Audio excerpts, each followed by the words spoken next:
ningependa kutafakari yale ambayo tunayakuta katika zoezi kama hili. Kwa hiyo tuko hapa kwa malengo yafuatayo. Lengo la kwanza, tumefika hapa kusali. Wanasema kusali ni kuongea na Mungu, ni kuinua moyo kwa Mungu kwa lengo la kumwabudu, kumshukuru, kumuomba msamaha na kumtolea maombi yetu. Na ni katika mtiririko huu unapoenda kusali, hata kama una shida uko namna gani, kwanza muabudu Mungu, halafu umshukuru, halafu baadaye muombe msamaha, ndipo baadaye kutolewa maombi. Usiende unakurupuka, hata kama unasali sala ya ghafla kwa vile vitu vya muabudu Mungu, kwa sababu umeona nyoka sasa Yesu tayari umeshamwabudu Mungu. Kwa nini kumuita Mungu wako? Katarina. Sababu unajua Katarina hawezi kusaidia katika hatari hii, kwa sababu unamtaja Yesu. Hata kama ukwenda kwenye roho kwanza kwa kuabudu, katika hilo neno la haraka hilo umeshafanya hayo yote, umeshamwabudu, umeshafanya nini, umeshamshukuru, umeshakuomba msamaha na kutoa maombi yako. Kwa hiyo tumefika kwanza kwa ajili ya kusali, na kusali ni muhimu kwa sababu tunatuunganisha na Mungu. Na kama umekosa hata muda au umekosa nafasi ya kuja kwenye hija, bado kusali ni muhimu katika maisha, kwa sababu Mungu ndio mwanzo na mwisho wa yote. Na siku hizi tunaenda kidijitali, wanasema sali sala fupi kwa imani kubwa, sio sali sala fupi kwa imani kubwa. Sasa hata kama una shughuli nyingi utashindwa kufanya ishara ya msalaba kwa heshima, kwa jina la Baba na la Mwana na la Roho Mtakatifu. Amina. Hata kama ongeze sala nyingine, hiyo ni sala kubwa, inatosha. Umeshajiweka mikononi mwa Roho Mtakatifu, umeshamwabudu Mungu. Kuliko sasa unasali sala ndefu ambazo Yesu anasema unafanya kupapayuka. Kwa maneno yakiwa mengi ndipo utasikilizwa. Sali sala fupi ambayo unaisali kwa imani kubwa. Jambo jingine, tenda tendo dogo kwa matendo makubwa. Tenda tendo dogo kwa matendo makubwa. Ni maneno ya Mtakatifu Mama Teresa wa Calcutta. Halafu anasema katika ulimwengu wa mambo ya kujitegemea, fanya kazi ndogo kwa weledi. Mtu analima shamba kutoka hapa mpaka kule, anamkuta ndege. Afadhali ungepanda mahindi kaeneo kadogo, kayatunza, kaweka mbolea, kamwagilia, pamoja na sala juu yake. Pamoja na sala juu yake. Kuliko sasa mtu analima na kwenda huko tukidili kwenda wazi. Hivi walipopewa adabu kutoka ukike kule, lima kidogo kwa weledi. Fanya kitu kidogo kwa weledi. Kwa hiyo tunaposali tunamkumbuka Mungu. Na kusali ni wajibu kwa kila mmoja. Hata kama wewe ni Katoliki, utakuwa na namna ya kusali kumkumbuka Mungu katika shughuli zako. Na unapokuwa unafanya hata shughuli zako bado unasali. Tukiwa kama Katoliki tunasali au rais kwa mfano, na anamlinzi, anamlinda, bado atakuwa unasali. Hata inama fanya hivi, anafanya ulinzi, lakini sasa Baba yetu aliye mbinguni, lango likuzwe, macho yanatembea na usalama, na kutukuzwe ufalme wako uje, utakalo lifanyike duniani kama mbinguni. Utupe leo mkate wetu kila siku, samehe makosa yetu kama tunavyowasamehe. Bado anasali, yuko kazini lakini anasali. Sasa mbinguni wakili kusali, kufanya hivi, shingo ikarara upandeni.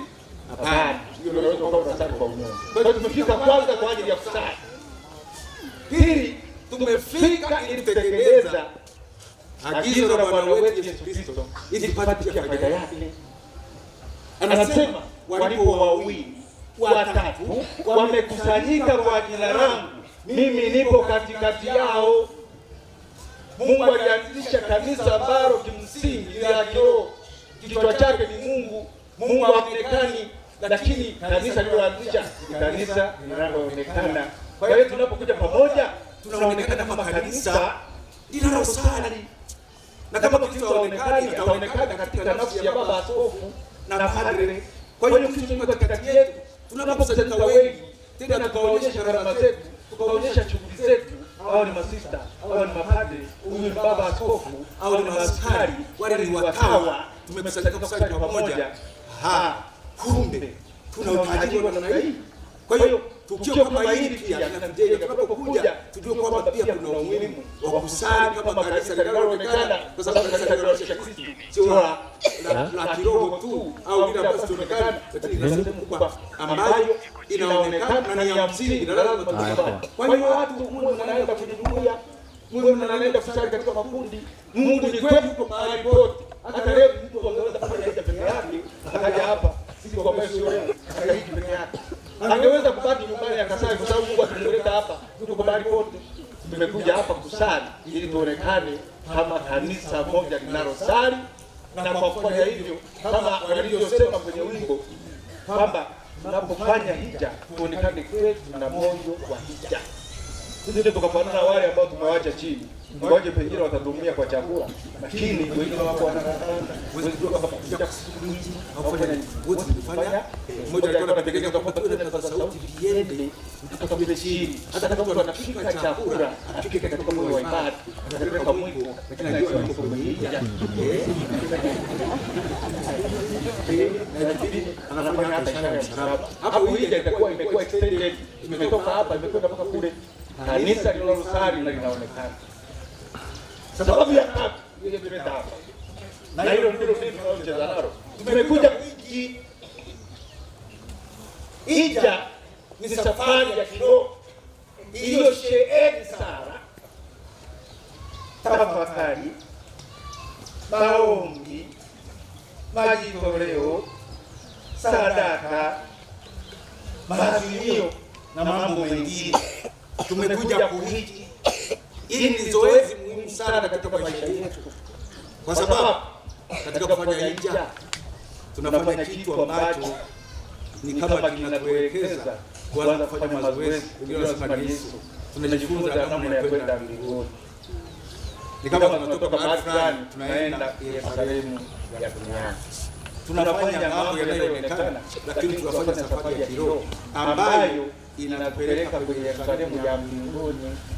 Kwa hiyo hija ndio sababu wakati mwingine inaambatana na kutembea kutoka sehemu nyingine kwenda sehemu nyingine kwa maandalizi, kwa sababu ni safari ya kiroho. Niambie hapo. Na kimsingi hija inakuwa muhimu kwa sababu ni kitu ambacho unajiandaa, umetangaziwa, unajua Jumapili ya mwisho ya Januari kila mwaka tunaita Kishombeo, una nafasi ya kujiandaa. Hatushukizwa. Unajiandaa pia kwa kuungama. Unajiandaa pia kwa kuwa na vitu ambavyo vinahitajika katika hija. Wengine walikuwa wameshika bendera, wengine wana rozari, wengine wana vyombo wanakuja kuchukua maji kwa ajili ya baraka na mambo mengine. Unafunga mazungumzo ya chakula. Hata pale wanapika chakula wanajiandaa, unajua watu watakuja kwenye hija watakula. Wanajiandaa. Halafu unaandaa nauli. Wengine wametoka Kenya, wengine wametoka Kenya, wengine wametoka Uganda. Unajiandaa ili utakapofika hapa ufanye safari ya kiroho.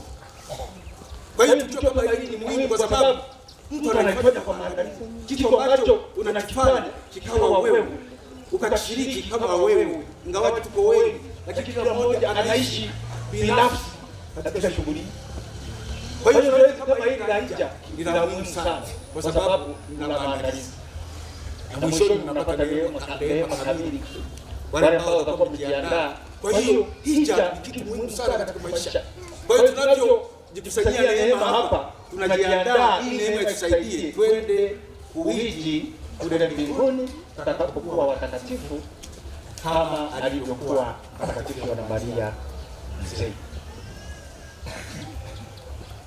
Jambo la nne, tumekuja hapa kufanya kumbukumbu ya shujaa wetu, tunu yetu, fahari yetu.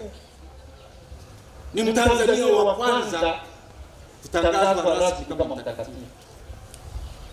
Sio kwamba ni Mtanzania wa kwanza kuwa mtakatifu, inawezekana wapo watakatifu wengine ambao ni Watanzania waliomtambulia, lakini tutangazwa sasa yeye ni mtakatifu wa kwanza Mtanzania kutangazwa rasmi na kanisa Katoliki. Sasa tunapokuja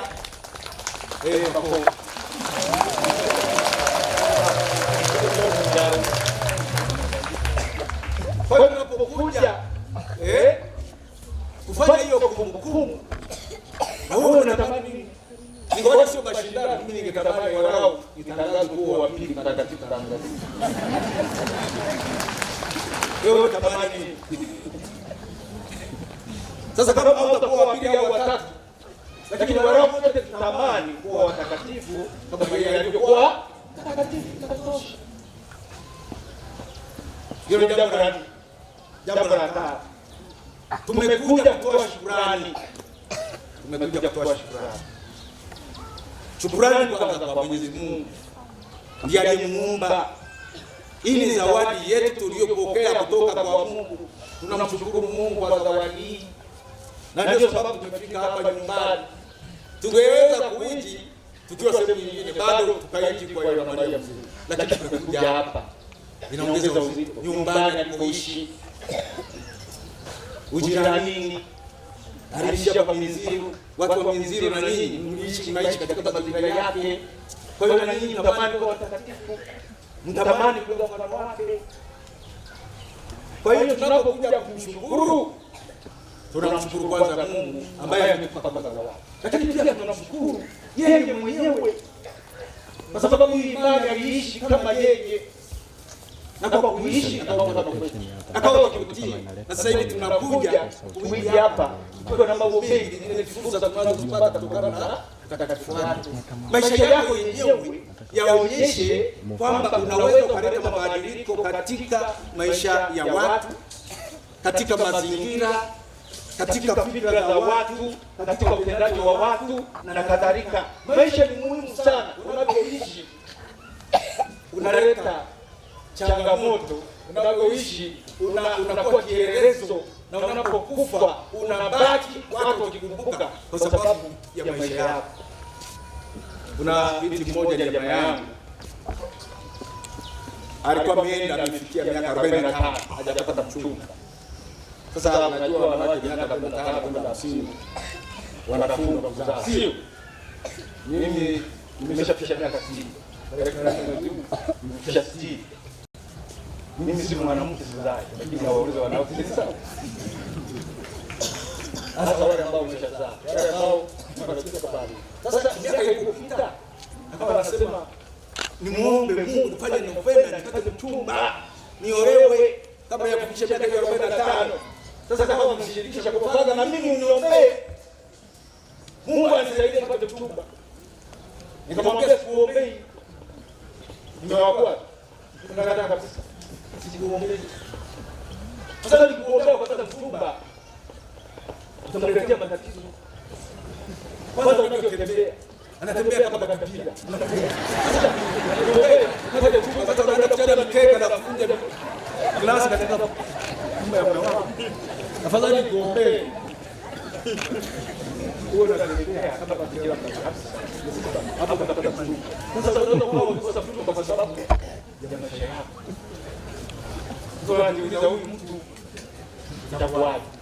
Unajua zamani wanawake walikuwa waruhusiwa kwa masomo. Sisi kuruhusiwa kwa mujibu wa sheria, lakini kwa mujibu wa mazingira na hali yao.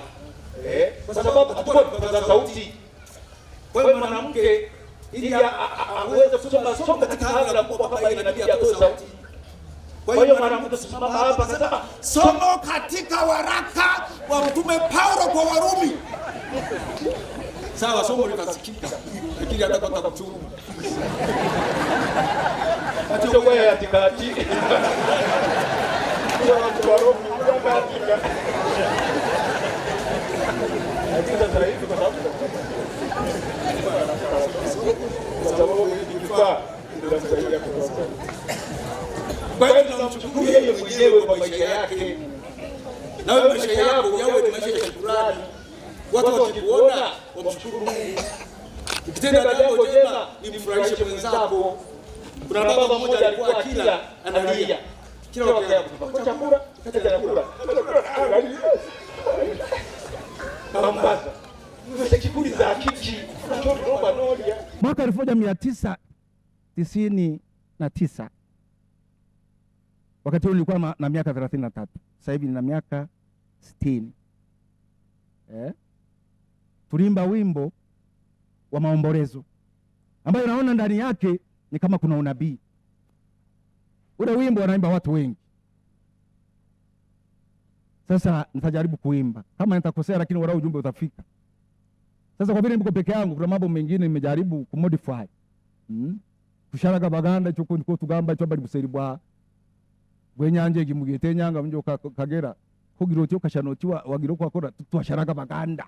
Mushana ikwiri tokeje. Mbona nyenja usharaga baganda. Tinkubanya kuya muno. Uranganyira. Chonkambwe lazima mpoyi. Bayaterwa kubi, alira kubi, aferwa kubi, achura kubi. Mbwenu ndachura byona byo nuko ndachura. Na kama nilivyosema, ule wimbo una unabii ndani yake. Ule wimbo wa maombolezo. Ulikuwa unasema hivi. Ruru yetu ya zamani, ya amani, iko wapi tutafute? Wameichukua majasusi. Ruru yetu ya zamani, ya umoja, iko wapi tutafute? Wameichukua majasusi. Ruru yetu ya zamani, ya upendo, iko wapi tutafute? Wameichukua majasusi. O Tanzania yetu, amani imetoweka. Tanzania yetu, amani imekimbia. Nenda Pakistani, amani imetoweka. Nenda Komoro, amani imetoweka. Nenda Palestina, amani imetoweka. Nenda Kosovo, amani imetoweka. Kama ujui kufawe, katembere kaburi. Oh, Tanzania yetu, amani imetoweka. Oh, Tanzania yetu, amani imekimbia.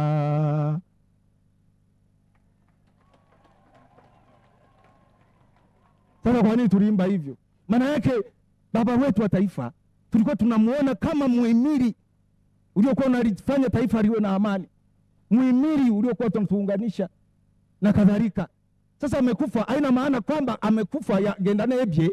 Hapana, ina maana na sisi kama katikati hatukuweza kufanya jitihada za kubaki mihimili kwa mfano wake.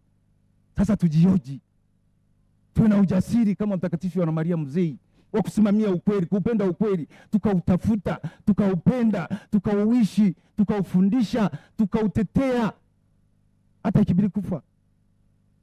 Hapa tutakuwa tunafanya nini? Tunamuenzi Mwalimu Nyerere. Vinginevyo itakuwa kinyume. Tutabaki kusema amani ya mdomoni, lakini katika uhalisia haipo. Amani kwenye majukwaa, kwenye mikutano, lakini inawezekana ukachunguza katika maisha amani isiwepo. Katika hati ya Mtaguso wa Pili wa Vatikano juu ya kanisa katika ulimwengu wa sasa, the church in the modern world, kwa Kilatini Gaudium et Spes, mababa wa mtaguso wanasema amani sio kutokuwa na vita. Peace is not a mere absence of war. Kwamba taifa alipigana na taifa jingine, kabila alipigana na jingine, kikundi akipigana na kikundi kingine. Hapana. Wala amani sio kuwa na nguvu sawa katika pande zinazohasimiana. It is not a balance of power between enemies, kama ilivyo walipigana kambi ya magharibi na kambi ya mashariki, Urusi na Ulaya magharibi. Sasa baadaye wanaogopana, wakawa na vita baridi, kwa sababu sasa tunasema tuna amani, lakini kuna vita baridi, wanapigana chini chini kwa sababu wana balance of power. Alafu wanaendelea wanasema wala amani haiwezi kuletwa kwa utawala wa kiimla. Peace cannot be a result of dictatorship. Kwa hiyo wanasema amani ya kweli kwanza ni zawadi kutoka kwa Mungu. Mungu ndiye aliyetuumba, ndiye anayetakia mema. Amani ya kweli inatoka kwa Mungu, na ili watu wawe na amani ya kweli lazima wawe na mahusiano mazuri na Mungu, wao wenyewe, kila mtu na jirani yake, halafu na vitu vyote vilivyoumbwa. Sasa hivi tunazungumza juu ya mazingira. Huwezi kusema kwa vile sipigani vita, kwa vile nina mke wangu tunapendana, lakini ukachoma mbuga umuturayoge muriro nguruga kyaka ngoba kerwa ino mbono ko ngiro mukono omukono goko kya ebigusha ukoke misiri y'abantu embuzi enjoko tagamero buka viumbe hanwai ngwango hagiro mukono umuriro gwa MFFU migera gwagoba rubafu rwakagenge ngwagiro mukono ukagira mukono tata nayo alafu baadaye mvua zikikosekana utasema una amani wakati haushibi. Kwa hiyo amani, anasema lazima ijenge uhusiano mwema na Mungu, binadamu wenzako na jirani. Kwa hiyo ndugu zangu wote, mwe wa Katoliki, wakubwa kwa wadogo, kama hatumtumikii Mungu, kama hatushiki amri ya Mungu, hatuwezi kuwa na amani. Na Mungu amani anayoitoa haitoi katika staili yetu ya kufikiri kwamba utakuwa na amani kwa kuwanyamazisha watu, au utatafuta amani bila kuwa tayari kuitengeneza wewe mwenyewe. Unaisema mdomoni, lakini katika uhalisia huitengenezi. Alafu wanamaliza kwa kusema kwamba peace is an enterprise of justice. Enterprise ni shughuli, ni kama una biashara unaishughulikia. Amani huwa haidumu, ina vishawishi vingi. Kwa no mkazi mwikarage mnanka chonkalia kumureba tabira tia endelisho. Kwa hiyo hauna amani, lazima kila mara uyawe hawe macho uyawe ni enterprise no shanario aikulima no shanario mbiashara no korere kintu kino kitagaitira takikarao. Amani lazima tuitafute, lazima afanye juhudi ili kusudi tufanye nini tuweze kuwa na amani. Kwa nini nasema hivyo? Nasema kwa sababu viashiria viko vingi. Huwezi kusema tuna amani wakati tofauti ya kipato inazidi kuongezeka, watu wanazidi kuwa maskini, wengine wanakuwa matajiri. Utajiri sio kitu mbaya, lakini inawezekana katika mfumo wa uchumi kuna mahali fulani, uchumi wa dunia, uchumi katika mahusiano ya watu binafsi, inogea gro mgusha no shango mtoka barukuri akatere kibunu tokaje wete sapuri mbona urebe sapuri naka bakuri kwa tere kibunu choka mbonu ajware sapuri choka kwa bakuri akatere kibunu mbona uyebaza au akora. Sasa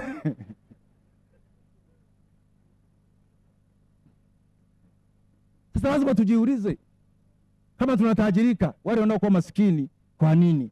Tujenge hoja ya msingi, kwa sababu siku ya mwisho wa siku taulizwa mbele ya Mungu. Tuwezi kuwa na amani wakati hifadhi ya jamii imeporomoka, malezi ya watoto. Taifa la kesho litakuwaje kama tuwaelei vizuri? Ndoa za mitahara, wewe kufunga ndoa, watoto wako watajifunza wapi? Tunarithishana bebana taraka, watu wanapenda taraka. Wakati mlifunga ndoa mkameremeta. Kuna wakati mmoja mama alimwambia bwana mmoja kwamba sasa mimi kwa kweli unipe taraka. Akawa na msonga, unipe taraka, hatuwezi kuishi tena pamoja. Sasa yule bwana akasema sasa nakubali, lakini kwa sharti moja. Tulipofunga ndoa tuliweka ahadi kwa Mungu na mbele ya watu, alafu watu wakatuimbia wanameremeta. Sasa tuvae tena turudi barabarani tuwaridhishe watu, turudi tena kwa watu ambe tumeremeti hapo sawa. Sasa tulimeremeta, sasa tukiwaacha hewani watatuelewa. Kwa hiyo watu wanafunga ndoa wanafarakana, uwazama amaiko, watu wasameani, matumizi mabaya ya rasilimali bila kujali vizazi vijavyo. Watu wanatafuta mali, watu wanatajirika, hawajui kwamba vizazi vijavyo na wenyewe wanataka kukuta kitu, mpaka wanaharibu hata mazingira kwa sababu ya tamaa. Sasa utasema na amani kwa bila kufanya mambo hayo?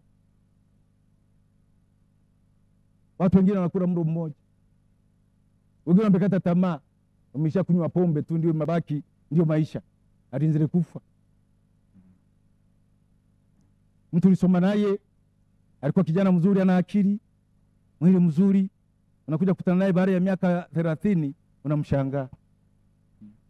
Unajua unapokuwa mtoto mdogo, kadiri unavyokuwa mwili unakuwa katika uwiano, proportionality. Uwezi ukakua ukanenepa alafu kichwa kikabaki kama cha mende, utakuwa una nani, kwamba okuwakura umutoti gwako mukanoja ushanenyenje. Kwa hiyo unakuwa na kichwa kinapanuka kulingana na wewe unavyokuwa, sio? Lakini sasa unapokonda sasa kichwa kina mifupa, uwa kikondi huku nakonda. Mbona utangana mtu kaziro mukashumahamu mnuhibazo gumuborera anga ekitwe kaziro aketwe kirengo nagenda kwemea ayetwe kire kitwe kaziro nasha no mborera ogira ayetwe kire kibeteri ekiyesemi.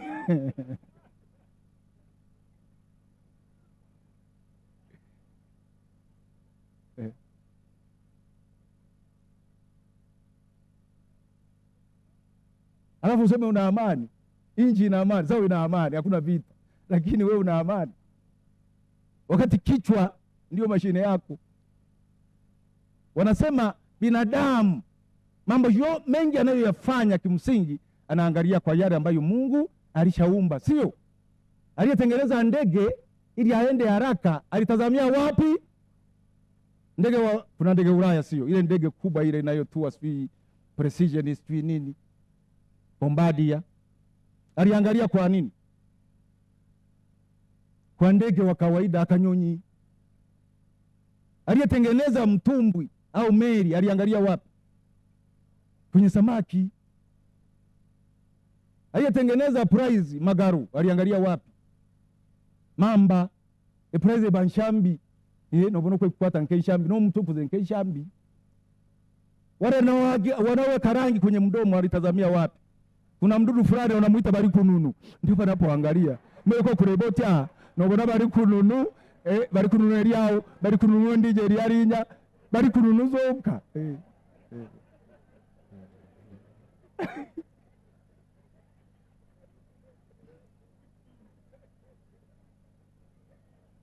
nobona na askofu olinya yasheka mwambone askofu olinya naja wija kanya karagoba.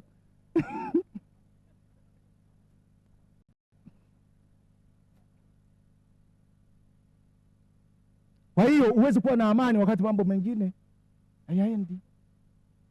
Hatuwezi kusema tuna amani wakati watu wanapotea na kupotezwa, alafu hatujui wanaenda wapi.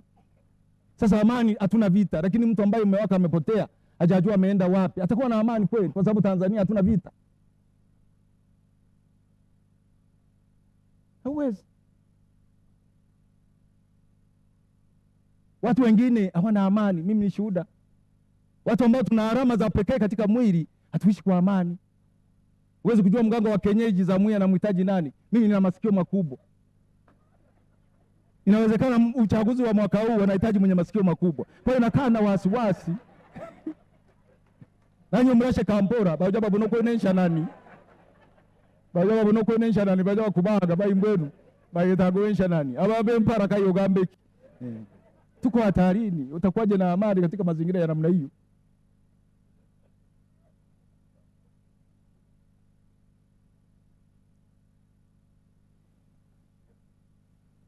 Nimetoa ushuhuda. Si mnasema kuna amani, ichwe nturara nturira. Nuko bakanya karibu wenda wekoma batakubona matwi. Bataje bakagashara bakagenda ugaraga.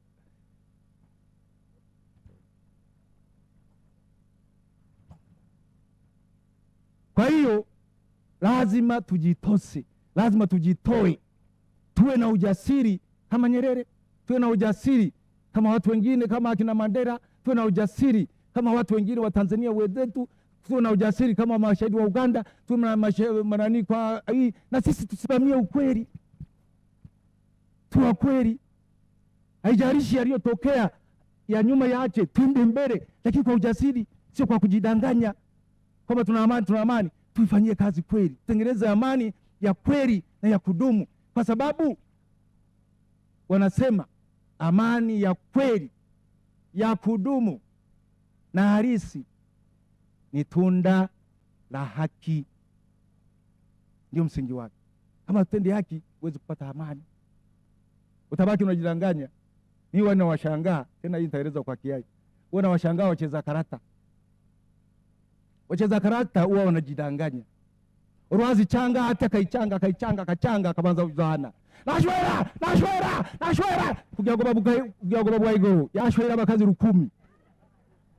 Chongo munjo mukazi tarimu tai nawe. Nashwera karata chokata na ushwera mukazi kumuleta bunju. Tuna amani, tudumisha amani, lakini amani inawezekana isiwepo.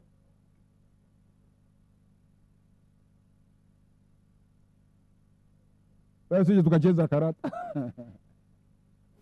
Sasa nimalize kwa kusema haya yafuatayo, na hiyo si machache, ni mengi. La kwanza, haya mahubiri sikuyaandika, nimeandaa nikayakariri kwa ajili ya kumwenzi Yohana Maria Mzee aliyekuwa na uwezo wa kukariri mambo kwa haraka halafu akayafundisha. Nimemwenzi. Waliponiambia kwamba utahubiri, nikawauliza wanaruhusu kuja na kichwa, wakasema ndio. Wakasema hakuna shida, sina sababu ya kuchukua mambo ambayo yako kichwani niweke kwenye karatasi alafu sijui niarushe tena kichwani niwape watu. Ninjano mtu na bikariri na bigamba nonda bana bigamba kubi choko narenga. Narenga, nina mwenzi. Lakini pamoja na kwamba nina mwenzi, lakini vile vile nataka haya mahubiri yawe sehemu yangu, niyatoe kama mimi. Sio kwa sababu ameniandikia kwenye karatasi, lakini nayasikia. Yananigusa. Naongea juu ya kuogopa kwa masikio, yanakuwa sehemu yangu. Yaani yawe original kabisa. Tibya mjungu kubura okataomwera kipichi tuchonere. Ndio sababu niweka kichwani. Hilo la kwanza. La pili, Watanzania tuwe watu wanaofanya kazi. Tufanye kazi. Kazi ni kitu muhimu katika maisha ya binadamu. Hata Mungu mwenyewe mwanzoni mwa kuumba kwa ulimwengu alifanya kazi, akatupa mfano kwamba hata sisi tutafanya kazi, kwa sababu Mungu naye amefanya kazi. Kwa sababu gani? Kazi huleta tija, si ndio? Ukifanya kazi utapata chakula, ukipata kazi utapata mahitaji yako. Kwa hiyo kazi huleta tija. Kazi ni kipimo cha utu, kwa sababu katika yale unayoyatenda mengine yanakuelezea wewe ni wa namna gani. Aliya kulima kalima kekishegeshi munu bazogu muntu mbari yarima agwaya raba muntu abera bwa kishegeshi. Kwa hiyo unavyofanya mambo yako, kazi yako inakuelezea. Anayepamba na pamba vizuri. Sio wote wanaopamba wataitwa sehemu chache chache. Wanatafuta huyu anayepamba vizuri, kwa sababu kazi inamuelezea mtu alivyo, si ndio? Kwa hiyo kazi ni kipimo cha utu. Kazi inalinda afya. Unapofanya kazi ukachakarika ukaenda huku na huku, basi mwili unajengeka. Kazi inaleta ubunifu. Walatini wanasema fabricando fiti faberi. Literally, a maker becomes a maker by making. Unapokuwa unafanya kitu, unakazana, unakutana na changamoto, halafu unazitatua, hapo akili inapevuka. Aliyetengeneza ndege ni bahari ya kuona na safiri muda mrefu. Sasa kukata tamaa kusema njao bila kila kwa sababu ya bahara. Hapana, anakazana, anatumia akili. Hata kama yeye alianza kutengeneza ndege akupata faida nayo, lakini vizazi vijavyo. Kwa hiyo lazima tufanye kazi ili tuwe wabunifu. Kazi inazuia vishawishi. Wanasema akili vivu ni karakana ya shetani. The mind is a devil's workshop. Sasa watu wengine wako kwenye majungu kwa sababu hawafanyi kazi. Kama hawafanyi kazi, shetani anakuja kuajiri. Kwa hiyo tufanye kazi kwa bidii, kwa kujitoa, ili tuweze kufanya nini? Kufanya kuwa na yale tunayoyatumia, tuweze kuwa na mambo ambayo tutawapa zawadi za watu, tuwasomeshe watoto na kadhalika. Jambo la tatu, tulipokuwa tunasoma na tufundisha juu ya makuzi ya mtoto, ile inaitwa developmental psychology, mtoto anakuwa kwa hatua, anakuwa kwa hatua, na zile hatua wanasema ingekuwa vizuri hizi hatua zipitie Siku hizi kama unaanzisha shule ya watoto wadogo, awali watakwambia uwe na bembea, kwa sababu watoto wanapokuwa wadogo wanahitaji kucheza. Sasa sisi enzi zetu hakukuwa na bembea. Inawezekana kuna hatua tuliruka, na wanasema ukiruka hiyo hatua unaweza ukairudia ukiwa mzee. Sasa wanasema nature does not allow jumps. Kwa Kilatini wanasema natura abhorret saltus, hairuhusu miruko. Kwa hiyo kana mtoto mdogo alafu alii wakati ni mdogo, sio kasema katoto kangu ni kataratibu, akali ngoja atakapokuwa na familia. Wakianza kuwa wakikosa chakula watoto wakaanza kulia, na yeye analia. Sasa kweli mnaona wengine basi. Sasa ukilia unaleta chakula, jikaze kama mwanamume. Sisi tulipokuwa wadogo, kama mtu angekuonea akakupiga ukaenda unalia kwa mzazi, utafute namna ya kulia. Unaweza ukafika akakuongezea vibao. Najana ulia au kizotevi na lia kama mwanamume. Sawa ulie, lakini uje unalia na ulira buzima ndoshero ino amarira no nda ugaragaza iwe wene no giroti we bantera choga buno ko ikurira ashare kituzi ya kama mwanaume. Kwa hiyo Watanzania inawezekana wengine hatukucheza bembea. Sasa wakati umefika wa kurudia.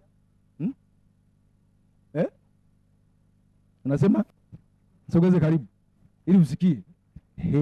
Kwa hiyo inawezekana tukicheza bembea. Matokeo sasa tunaanza kuchezea amani tukiwa wazee. Si makosa yetu. Kwa sababu tunaanza amani alafu unabona kazi roho. Ushano yitenda mtima gupi.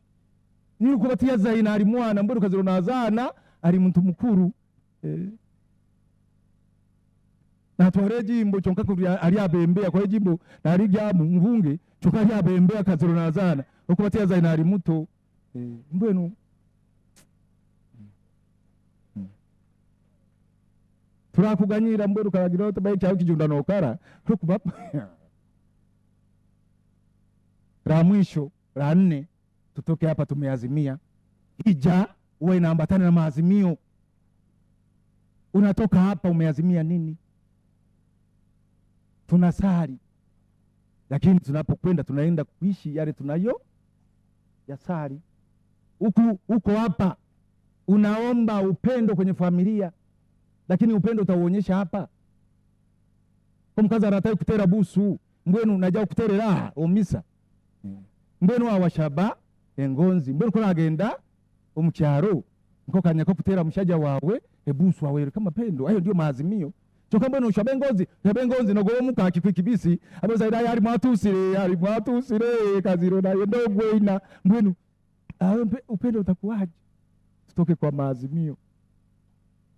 Manyana raisa manyana gufaza nshabande kerera mtakuja nkatengya nakakataka imukire. Tumsifu Yesu Kristo. Tumsifu Yesu Kristo. Mwikarege.